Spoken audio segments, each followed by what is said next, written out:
Grand Canyon has been a vacation draw for well over a century. Grand Canyon West is on Hualapai tribal land and only opened to tourism in 1988. The road from Las Vegas wasn't fully paved until 2014. Tom Hawley recently went road tripping to Grand Canyon West, including one of the site's most spectacular viewing areas. It's called Guano Point. Like the rest of the Grand Canyon, the star attraction here is the scenery. A lot of breathtaking views. I'm just beside myself with that.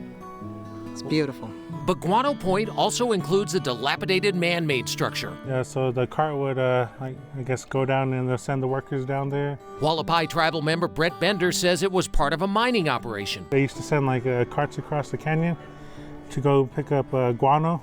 What exactly is guano? How do I put this? It's droppings, bat droppings, which for centuries were deposited in a cave down below us, and as it turns out, is a pretty valuable fertilizer. In the late 1950s, this cablehead house was built as part of a plan to extract and sell the guano. Most of the visitors have heard a little something. I know what the bus driver told us what it was.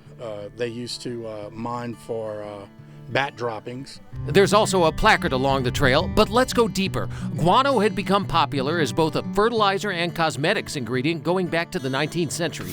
The Las Vegas Age reported the bat cave discovery in 1924.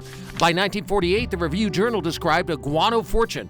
After trying to take it out in barges on the river, U.S. Guano built the cable system in 1957. 2 years later, it was featured in the thriller Edge of Eternity, but the operation didn't last much longer. The depth of the guano wasn't as deep as they thought it was, and then plus two, a military plane flew through the canyon and clipped the line. Pete Imus notes the area has been used in scenes for more recent movies like Fools Rush In, Universal Soldier, Due Date, and Next. And people that are fans of those actors in those movies, they come out and want to walk in the footsteps of some of those actors or be in the scenes from some of those movies. After a day of walking the walks and seeing the sights, there's always the option of staying at cabins right there at Grand Canyon West, though planning ahead is a good idea. Most of them actually, we get our bookings about a month or so in advance, so they plan out that they plan to arrive a little later in the day, do the canyon, and then stay the night. The operative word here is rustic. Sure, you've got all the modern conveniences of a cool, clean, comfortable room. Step outside, sit down, and take a rest for a moment, and you realize you're in an ancient part of the American West with stunning views of Mother Nature.